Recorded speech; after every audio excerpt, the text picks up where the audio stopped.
In eastern Argentina lies the vibrant city of Gualeguaychú, famous for hosting one of the most dazzling carnival parades in the entire country. Each summer, tens of thousands of visitors flood the streets, dancing to the rhythm of music, color, and celebration. Fernando Pastorizo was one of the many young people living in Gualeguaychú. Just 20 years old, Fernando was independent, lived alone, and had a deep passion for motorcycles. But in 2017, something happened that no one could have seen coming, a moment that would change his life forever. It was early Friday morning, December 29, 2017. A taxi driver was cruising through the quiet streets of the city when he suddenly heard two sharp bursts ring out in the distance. At first, he thought it might have been fireworks after all. The new year was just around the corner. But after finishing his drop-off and circling back to the same road, something caught his eye. There, lying near the edge of the sidewalk, was a young man motionless on the ground. Beside him, a motorcycle had tipped over on its side. Alarmed, the driver immediately pulled over and got out to check. The man was badly injured and unconscious. Without hesitation, he called the police. Within minutes, both the police and paramedics arrived at the scene. Preliminary findings revealed the man had been shot twice.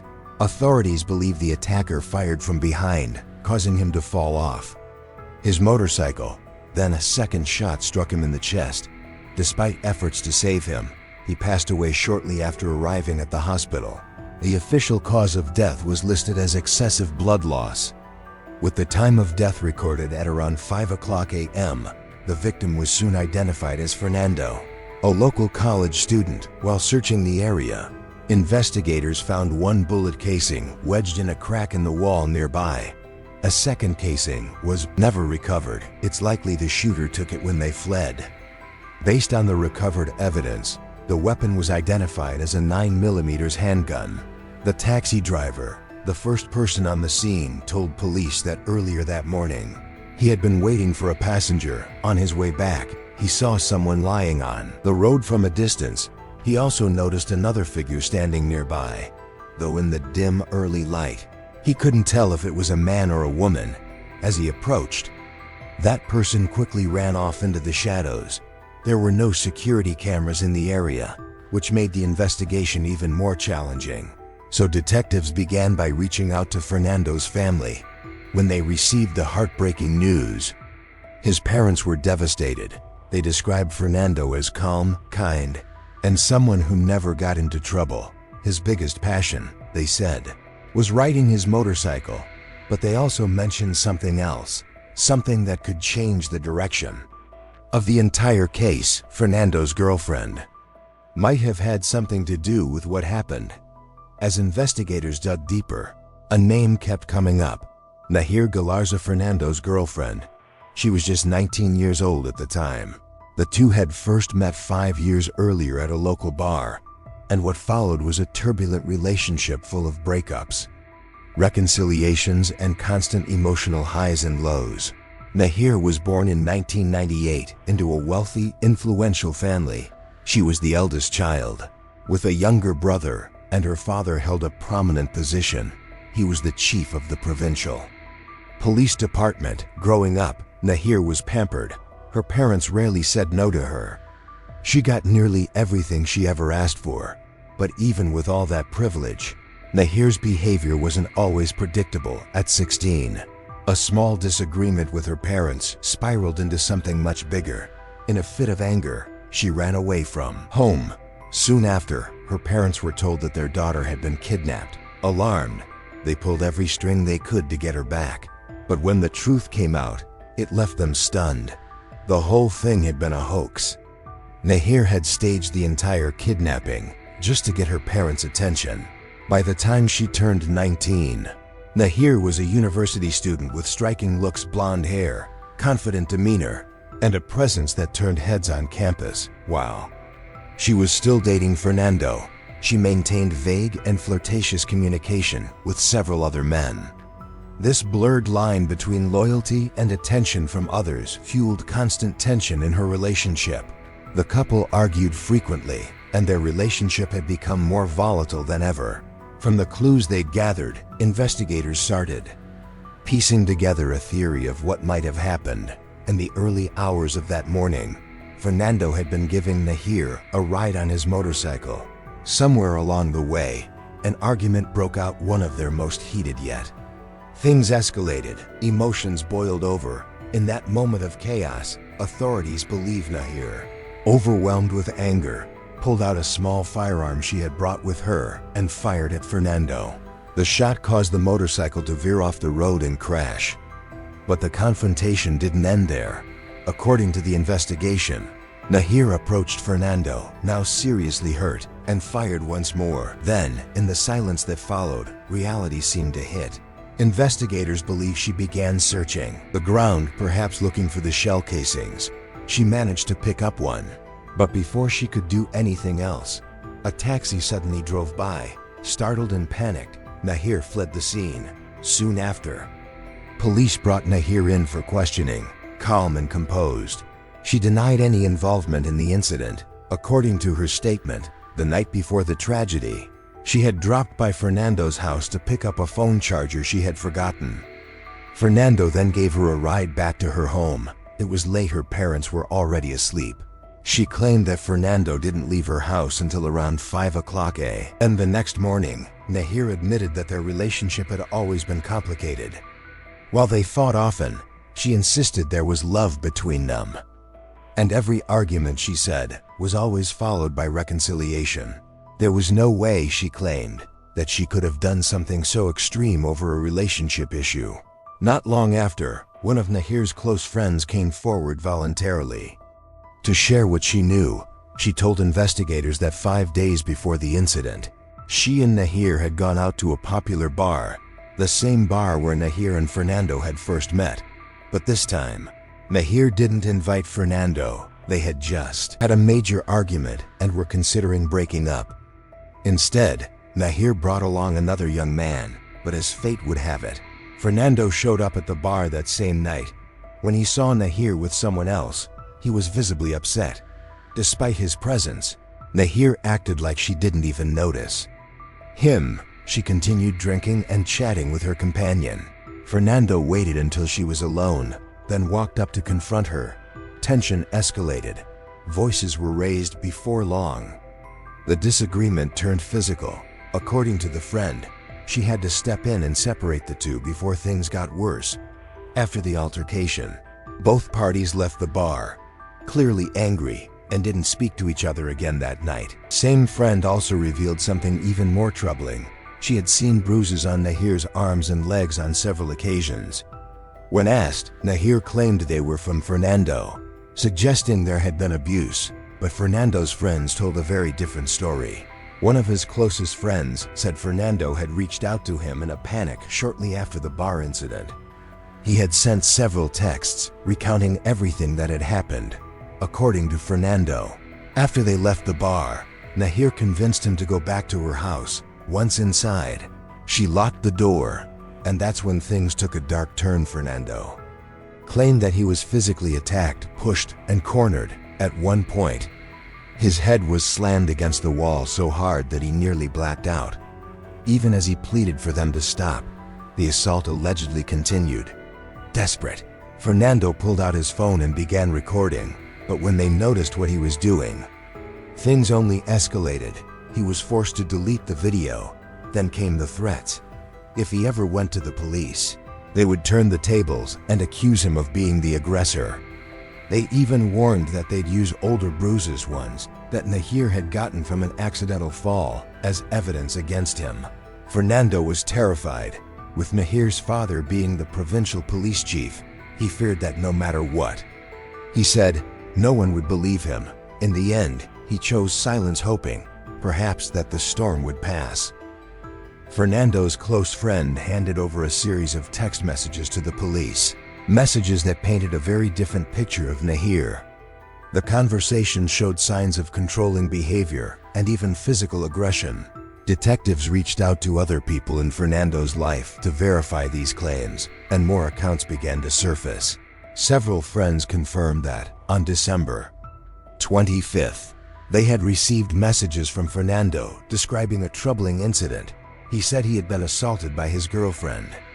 Others reported that Nahir often checked Fernando's phone, and whenever she saw messages from other women, she would delete contacts or even respond to messages herself, pretending to be him. Investigators brought Nahir back in for further questioning. She stood firm, claiming that all of it was a smear campaign led by Fernando's friends. She admitted that they had argued at the bar, but insisted that she had tried to keep things calm. According to her, Fernando was the one who lost control. He grabbed her arm tightly, said hurtful things, and eventually hit her. That's when her friend stepped in to defend her, leading to the confrontation. Fortunately, others at the bar quickly intervened, and the situation ended without further escalation. Afterward, she and her friend left the bar separately. But to her shock, when she arrived home, Fernando was already there, waiting, without warning.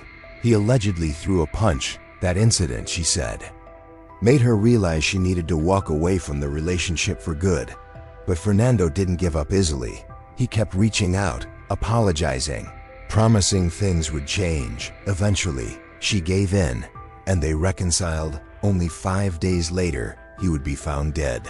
As the investigation moved forward, police tested Nahir's hands for gunshot residue, but the results came back clean.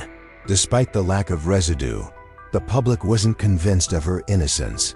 The case was already gaining widespread media attention, and many pointed to her family background. With a father who held a top position in law enforcement, people speculated that access to weapons or knowledge of how to conceal evidence might have come easier to her than others. Some even believed she had enough time to wash away any trace after the fact. Police requested access to Nahir's cell phone. At first, she refused, but after some back and forth, she agreed. Strangely, the phone's data had been wiped starting at 11 o'clock p.m. the night before the incident, precisely the window investigators were most interested in. That's when another red flag emerged. Detectives found a public Instagram post on Nahir's account, a photo of Fernando kissing her on the shoulder. The caption was vague but affectionate. The post had gone live at 8 o'clock a.m. on the very day Fernando died. Authorities were puzzled. By that time, Nahir already knew what had happened. Why post something so loving after his death? Investigators believed it might have been a tactic to create doubt or distance herself from suspicion, but when questioned, Nahir denied having posted it. She explained that by 8 o'clock a.m., she was already at the police station giving her initial statement. Her phone had been confiscated during questioning and wasn't returned until hours later. If that post was made, she argued, someone must have used her phone while she wasn't looking to frame her. She continued to deny any wrongdoing, insisting that Fernando had a history of violence and that she had been trying to protect herself. She portrayed him as unstable, claiming he had a substance problem and a short temper, but her narrative would only hold for so long. Out of nowhere, the case took a dramatic turn. Nahir changed her story. She confessed. She told detectives that yes, she had been the one who pulled the trigger. It happened, she said, in a moment of emotional turmoil. That morning, at around 5 o'clock a.m., Fernando was getting ready to leave her house. Nahir asked if he could drop her off at her grandmother's on the way. Before heading out, while Fernando wasn't paying attention, Nahir quietly reached for a firearm that belonged to her father. It was kept on top of the refrigerator. She slipped it into the pocket of her coat. On the way there, she directed Fernando to turn onto a quiet street, one with no cameras. When they stopped, she asked him to get off the bike for a moment. As he stepped off, she pulled the gun from her coat and fired. Fernando collapsed. Nahir walked over and fired again, this time at close range. Just then, a taxi passed by the scene. In a panic, she grabbed one of the spent shell casings from the ground but couldn't find the other. She would later learn that it had lodged into a crack in the wall nearby. Not wanting to linger, she rushed home. She returned the gun to its original place and thoroughly washed her hands with soap before heading back to her room. Her parents, fast asleep, had no idea what had just happened. During her confession, Nahir told investigators that she'd been trained to handle firearms from a young age, so When the moment came, it wasn't difficult for her to use the weapon. Authorities eventually found the gun at her house, using the information Nahir provided. Police pulled security footage from nearby streets to trace her steps after the incident. At 5:22 a.m., Nahir was seen walking quickly in the direction of her home. The footage was clear. Based on that and her own confession, police moved forward with her arrest, charging her with premeditated homicide. But just when they thought the case was settled, Nahir changed her story again. This time, she claimed that her earlier confession had been coerced by her lawyer. According to her, he warned that if she didn't stick to the version he'd prepared, her parents might be implicated. Worse, her little brother might be left without anyone to take care of him. The lawyer allegedly urged her to confess and promised that if she did, she could request a reduced trial process and serve no more than 10 years in prison. Nahir said she was desperate to protect her family, so she followed his advice. Later, her parents reviewed the surveillance video from that morning and argued that the person in the footage wasn't their daughter. The silhouette might have looked similar, but they insisted it wasn't her. They believed their daughter could be stubborn, yes, but never capable of something so extreme.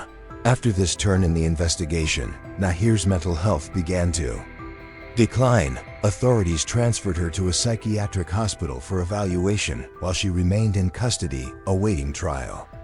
1 month after the incident, Fernando's family and friends began organizing marches and public demonstrations. They held up signs with his photo and demanded justice. Hundreds of locals joined in, rallying to support Fernando's loved ones. The media quickly gave Nahir a nickname, the Poisoned Beauty. Sensational headlines followed in an effort to shift public perception. Her parents hired a crisis PR team. They held a press conference, painting Nahir as a sweet, misunderstood girl who cared deeply for others. They even released family photos to back the image they were trying to project. 7 months after the fatal morning, the trial began at the Gualeguaychú courthouse. Nahir was formally charged with aggravated homicide, a more serious version of the crime, applied when the act is committed against someone with whom the perpetrator has had a close personal relationship. They argued that this wasn't an accident. Based on the forensic analysis of Fernando's body, there was no doubt that the act had been intentional, and the surveillance footage? The girl walking away from the scene matched Nahir's appearance and clothing. Her parents continued to dispute this, but the similarities were undeniable. Even more damning was the ballistic evidence. The shell casing recovered from the scene matched a firearm registered to Nahir's family, and then there were the shifting stories, her multiple attempts to downplay her role or shift blame. The prosecution said it all pointed to one thing: guilt. They demanded the court sentence Nahir to life in prison. Just when everyone thought the trial had reached its conclusion, Nahir dropped yet another twist. She told the court a completely different version of what had happened. According to her, the night before the incident, she had gone to Fernando's house to retrieve a phone charger she'd left behind. But when she arrived, Fernando was furious. He yelled at her for not answering his calls. Nahir explained that her phone had died because she forgot her charger. Once she explained, Fernando calmed down and insisted on driving her home. When they got to her place, Fernando asked if he could come inside for a bit. The two walked through the kitchen, where Nahir mentioned casually that her dad kept a handgun on top of the fridge. They then moved to her room and made peace. Emotions ran high. They reconciled, but not long after, Fernando brought up something else: her night out at the bar with another guy. This time, Nahir didn't deny it.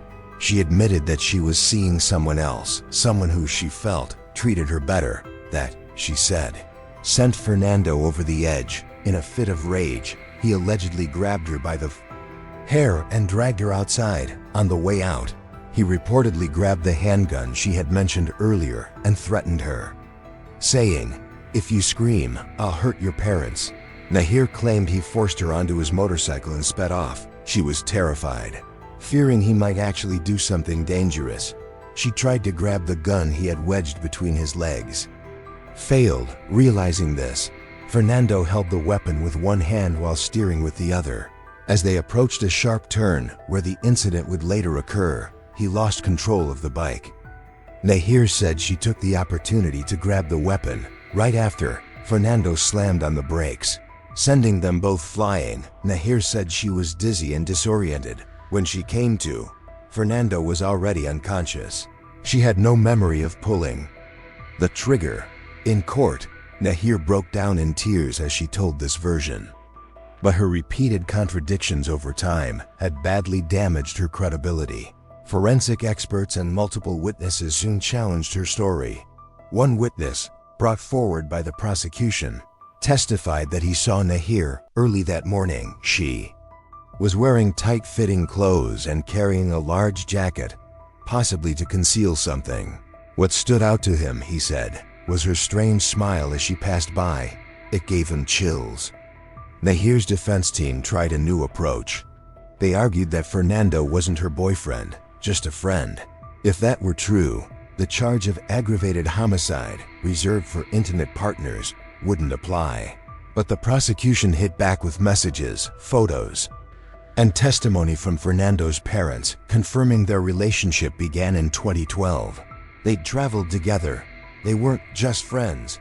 In court, Nahir again painted Fernando as violent, claiming he had bruised her and even bit her. But when asked to provide proof, she couldn't produce any photos or records. A psychiatrist who had worked with her later testified that Nahir's only real trauma from their relationship came from verbal arguments. Ironically, she had been the more controlling one, often going through Fernando's phone and reacting with aggression.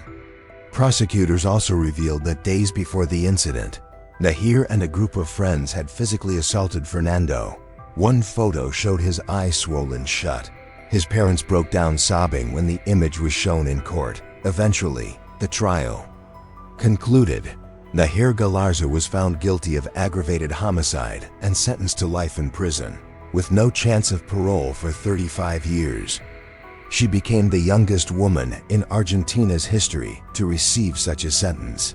She was transferred to a local women's prison, where she shared a cell with 9 others. Rumors quickly spread that other inmates didn't take kindly to her. Not long after her arrival, she was reportedly attacked and had to be moved to the prison's medical ward. 2 years later, a documentary about the case was released, and it reignited public debate. Many felt the film was biased, portraying Nahir as a tragic figure, a misunderstood young woman. In the documentary, Nahir once again changed her story. This time, she claimed she had discovered she was pregnant in September 2017, but wasn't sure who the father was. Eventually, she told her parents who she Sahad reacted with anger. Then she alleged they pressured her to take pills of unknown origin, though she begged them to let her keep the baby. She eventually gave in. She lost the pregnancy, according to her. Her family blamed Fernando for the scandal. Her father, enraged, allegedly told her to arrange a meeting with him. When Fernando arrived, she said her father, without a word, pulled a gun and fired. Nahir claimed she screamed, frozen in fear, before being told to go home immediately. The documentary sparked outrage. Some viewers believed this was just another fabricated version of the truth, one too wild to be credible. Others argued that there were still too many unanswered questions, and that her father's role should be looked into further. In 2021, nearly 4 years after her conviction, Nahir Galarza made headlines again, this time not for a new crime or appeal, but for a relationship while serving her sentence. Nahir hired a new attorney named Augusto Jafiria. During their frequent meetings, something unexpected happened. They fell in love. Yes, her lawyer and client became romantically involved.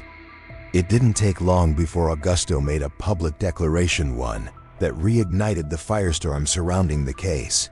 He had conducted psychological evaluations on Nahir and concluded that she had suffered severe trauma, including being coerced into terminating a pregnancy and experiencing abuse as a minor. And then came the bombshell. She is paying for a crime she did not commit, he told reporters. The real killer was her father, once again. The case was thrust back into the national spotlight, but this time, the courts weren't so quick to react. Given how many times Nahir had changed her story over the years, the judiciary saw her as deeply unreliable. Her past fabrications, some even contradictory, had badly damaged her credibility. Still, the media couldn't ignore the drama. Reporters swarmed to interview Nahir's father, who firmly denied every accusation. Under the glare of the cameras, he dismissed Augusto's claims as nonsense. But there was one person who didn't share his confidence: Nahir's mother. She came forward and publicly sided with her daughter. According to her, everything Nahir had said was true. Her husband, she claimed, was an image-obsessed man who couldn't stand to be seen as anything less than perfect. Behind closed doors, though, he was someone entirely different. She said she and her children had lived in fear for years. Victims of his frequent abuse, suddenly the picture shifted. Once again, from that of a privileged, manipulative young woman to a child raised in an environment of control and violence. With emotions rising on both sides, the case caught the attention of human rights groups. Most notably, the Human Rights Organization of the United States announced that they would be reviewing Nahir's conviction and the events leading up to it. Whether their findings will change the course of justice or simply add another chapter to an already tangled story remains to be seen. Today's video ends here. Thank you all for watching until the very end. See you in the next videos. Goodbye.